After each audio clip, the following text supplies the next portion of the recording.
2. Representative Thielen.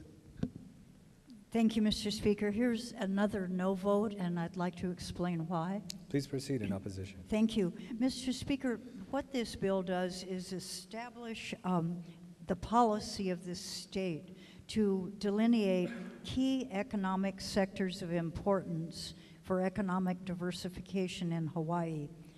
And then it says it's the intent of this state to complete or facilitate completion of these projects. Then you turn to page 2 of the bill.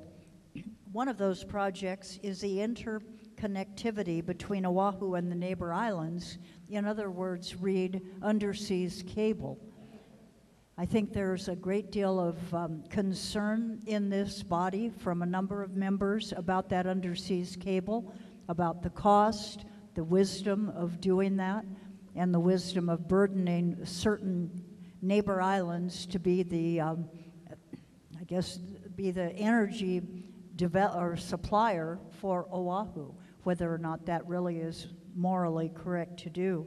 Second item in the bill that says that it's our policy to go ahead and get this moving is the mass transit system, the steel on rail, a project of the city and county of Honolulu.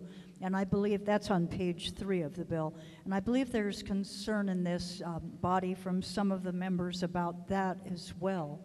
So by passing this bill, we're saying this is fine and those projects should go ahead. This is state policy and state will work to make these go forward. I think that we had a lot of discussion about last year's cable bill, and that bill did not move forward because of the concern from enough of the members here that it just did not move up forward. This is kind of an end run saying we're going to go ahead with it. It's our state policy. This is one of the key projects. As to the rail, I think if you take a look at recent, I believe it was Civil Beat, that did a poll and found out it was like 55% or more of the people on Oahu do not support the rail. And yet we as a body are passing a bill that says it's state policy that that project's going to go forward, and we as a state are going to make it go forward. I don't think this makes sense to move this ahead. I know people want to move ahead with economic development, but I don't think the economic development should include targeting 2 very controversial projects and ones that do not have the broad support in the community or in the affected islands where that cable could impact.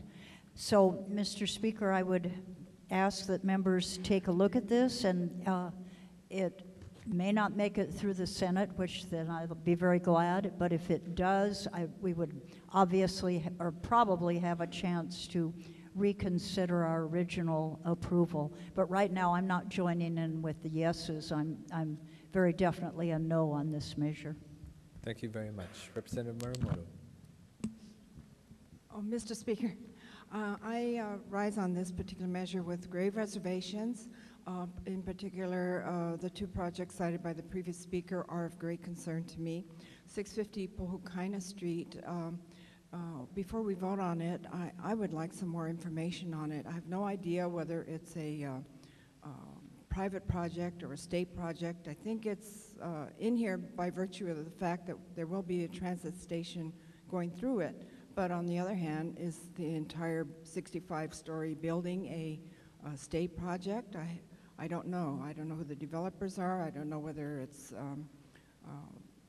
for residential or business or mixed use.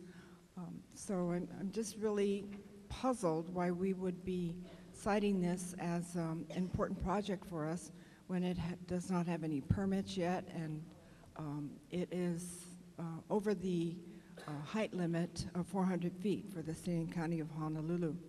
Likewise, for the train, we have no idea whether it's a go yet, and so it seems like it's very premature. So I think that we must do our homework before we even consider this. Thank you. Thank you very much. Okay, do we have any further discussion? Representative Fontaine. Reservations. So ordered. Representative Ching. Reservations with the words of the representative from Kailua and Kahala. Thank you. So ordered.